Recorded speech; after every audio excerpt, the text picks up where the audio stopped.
Magkukumpisa lang sana ako kaya lang ito yung nakita ko. Tataka lang ako paano siya napunta dyan.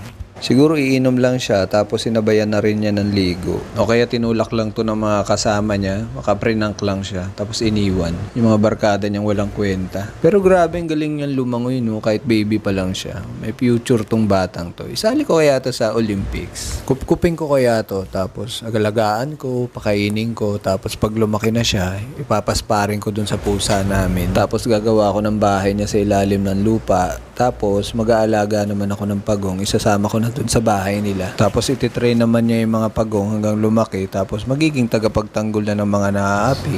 Kaya wag natin masyadong maliitin yung mga ganitong nilalang. Kaya nga nitong sirain yung bahay natin eh. Kailangan lang talaga natin silang alagaan ng tama at wag natin silang kakainin.